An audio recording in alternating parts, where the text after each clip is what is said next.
welcome home to my channel. So today I'm like cleaning the house, right? Because, you know, that's what I'm doing. And I kind of wanted to show you something that I don't think people really show off a lot. And that's their altars and why they have things that they do on it. Because a lot of people think, hold on, let me switch it this way. There we go. That looks a little better. A lot of people think that altars have to be like this really big, spiffy thing and this like huge, big deal. And they really don't. So I'm going to show you some things that I have on my altar as I'm cleaning it. And kind of go through what's on here. So one of the things, this is my harvest altar. And a lot of people have like really cool statues and stuff. And I'm not denying that they're cool. But you just need to have what makes you feel happy. So right here I have a statue. Most people would call this like a tchotchke or a knick-knack here. And it's the Morella collection. I don't know. I got it from a friend of mine, and it's just a girl holding some apples, and she's got a really pretty dress on and flowers and stuff. And to me, the apples is why she's on my altar here. She's harvesting apples. Again, she's got the flowers. To me, that just seems very harvesty, and that's why she's on here. And then I got a couple other things. So I have coins, which I found on the floor. Most of these are pennies. Whenever I find wheat pennies or anything of that nature, they normally wind up on one of the altars. So there's some pennies. I have this very ornate egg that I found. I don't even know where I found this. I wind up with a lot of things that I don't realize how I wound up with them. Got some crystals, some stones. So right here is actually a fertility stone. For the life of me right now, I can't remember what it's called. It's there in the back of my head, but it's not coming out. And then I have this mortise and pestle that actually my grandfather had gotten me when I was a kid. And it's got a hole on the bottom now, so I can't really use it for what it's meant for because stuff gets stuck in that little hole on the bottom. This is actually a chalice I made when I was in high school. I'm using it to hold salt. But that's a chalice I actually made in high school. It's a dragon. Yeah, you can see my lovely high school work there. But it's got the elementals around it. I was very much into my pagan roots, even in high school. So it's got some Wiccan lettering and the elementals on it. And then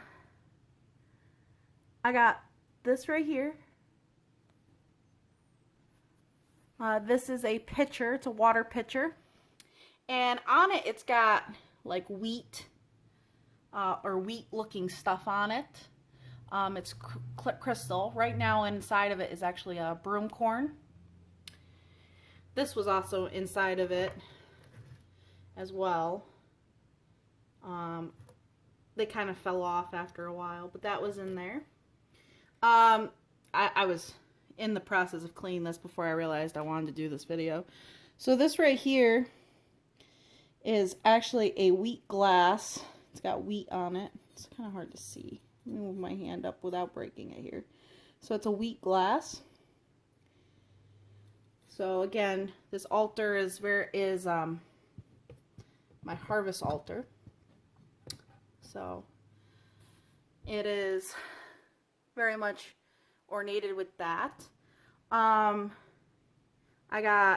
have chickens, and sometimes let's see if it focuses.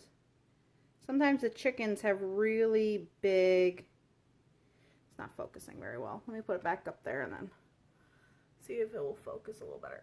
There we go. So the chickens sometimes get really big spurs on them, and you have to take them off. Otherwise, if they're nasty, they hurt. So I have those up here. I got a spoon, or at least it looked like a spoon, and that's why it's up here. So this is actually a piece of driftwood that I found, and again, it looks like a spoon, like a natural spoon. So again, I stuck that up here.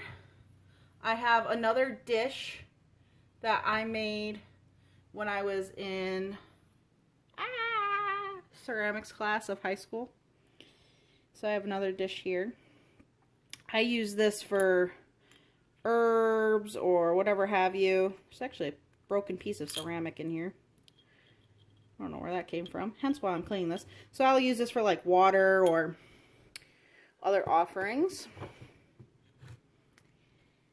So yeah, I mean, your altar doesn't need to be this big, extravagant thing whatsoever. It can be simply things that you find. And I guess that's why I'm showing you guys this, because it always strikes me as funny when people have these big, weird statues. And yes, they're gorgeous, but it's meant by what makes you feel happy. And during my first part of the canning season, I'll actually have a canning jar up here. I already took it off. But I'll have a canning jar up here. And I'll keep it up there. And then the next year, I'll take it and I'll dump it outside. Just, you know, as an offering. So it doesn't have to be extravagant by any means, your altar, okay? And it's perfectly fine, especially if you're new, and even if you aren't. I mean, I've been doing this since high school, so it's been well over 10 years now. And these are just things that I associate with the harvest, and that's why they're up here. So you can do whatever you want for yours. I also have peacock feathers right there. These are actually from my cousin. But whatever makes you associate with it is what makes you happy. Now, I hope this helps anybody who's insecure in what they're doing and thinking, oh, it's not right. Don't worry, you're perfectly fine. The simple things that make you happy is what matters. So that's all for now. See you in the next video. Bye.